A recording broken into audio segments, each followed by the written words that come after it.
Esse laboratório ele está destinado a registrar imagens de raios. Nós temos câmeras de alta velocidade.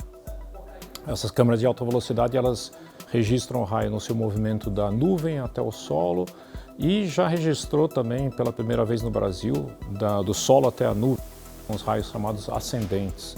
O que a gente tenta entender com essas câmeras são as propriedades físicas dos raios, né? Como é que são os parâmetros principais dos raios para que a gente possa se proteger contra eles.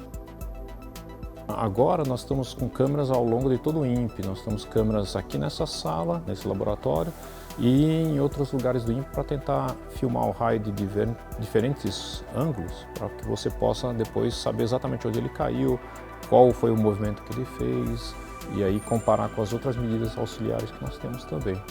Nós temos medidas auxiliares de raio-x, medidas auxiliares de campo elétrico, campo elétrico da nuvem, e tudo isso a gente combina com a imagem do raio. É interessante, né? Apesar do para-raio ter sido aí bolado por Franklin em 1700, meados dos anos 1700, 1800, do século XVIII, nós até hoje, né, depois de 250 anos, nós ainda não sabemos exatamente como é que o para-raio funciona. E nós estamos tentando hoje descobrir como é que os raios, né, se conectam aos para-raios. Em termos mundiais, essas imagens que nós temos recentes, que vocês vão poder ver aí, elas são quase únicas. É de para-raios em prédios habitacionais normais, reagindo à aproximação de um raio que desce. Então, o raio responde à aproximação de uma descarga que vem da nuvem. E isso é muito bom, porque ele vai tentar captar aquela descarga que está descendo, e uma vez conectado, ele conduz por um caminho seguro a essa corrente que é enorme. Se o para-raio não atua, o que pode acontecer é que a descarga conecte em outro ponto do edifício que seja vulnerável, que seja muito mais passível de danos.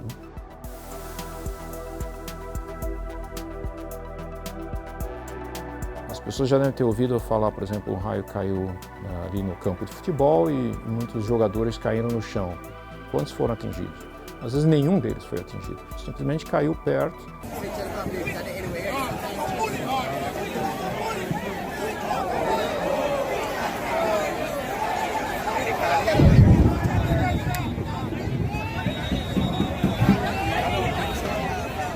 Por que isso aconteceu? Então, a resposta também vem desse estudo, porque nós observamos que mesmo que o raio não atinja o prédio tenta responder e lança uma descarga que vai em direção àquela que estava descendo. Então agora imagina que isso aqui não é um prédio, isso aqui é uma pessoa. Então você tem uma pessoa aqui e o raio cai aqui. Dessa pessoa, da cabeça, do ombro dessa pessoa, pode também sair uma descarga em direção àquela que estava descendo.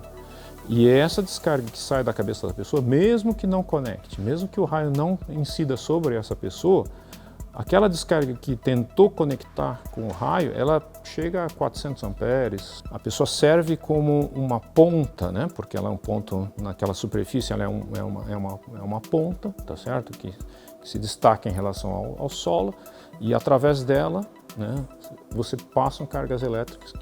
E o movimento de cargas elétricas a gente chama de corrente. Essa corrente elétrica que pode danificar a pessoa, né, causar danos ao físico dessa pessoa. Então, bom, aqui nós temos o laboratório onde nós fazemos a observação dos relâmpagos, né? Então, claro, esse laboratório aqui tem várias câmeras. Essas câmeras são de alta velocidade. Nós temos uma que faz ali 40.000 imagens por segundo, 100.000 imagens por segundo, 3.000 imagens por segundo.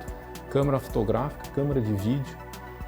Aqui nós temos o Felipe, né, analisando as imagens de alguns vídeos já filmados. Então aí você vê com detalhes, né, a evolução de um raio indo em direção ao solo ali, tá? Caminhando. Aqui nós temos uma torre, né, que é essa torre que vocês estão vendo ali fora. E aqui o raio indo em direção ao solo. E aí tocando o solo. Então quando ele toca o solo, dá essa iluminação mais forte. Cada pesquisador aqui no INPE, principalmente nessa área, ele utiliza o meu dado de uma forma diferente. Por exemplo, tem a Daniele, ela masca a imagem desse raio para poder fazer um modelo 3D, que é a pesquisa dela. Tem a Paola, que ela se preocupa mais com a corrente, então ela quer saber mais se o raio teve conexão com o solo. Então cada um utiliza uma parte dos dados da tabela.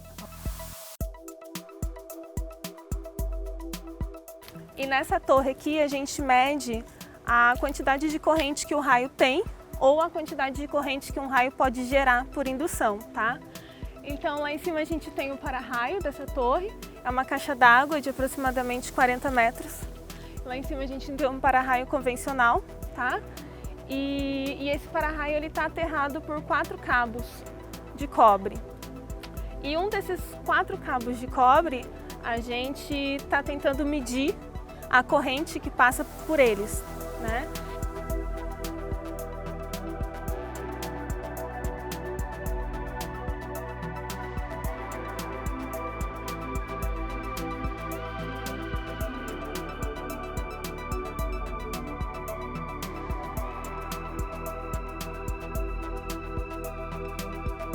Então a gente instalou um sensor de corrente,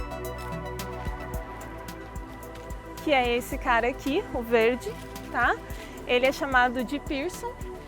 Ele mede a corrente que passa por esse fio de cobre e aí é transmitido por fibra ótica, por essa fibra ótica que está passando por aqui, tá? Ela vai chegar ali nessa primeira sala que a gente tem aqui no laboratório, no Lambda, e ali tem um computador que coleta os dados e aí a gente consegue identificar a corrente que o raio tem, tá?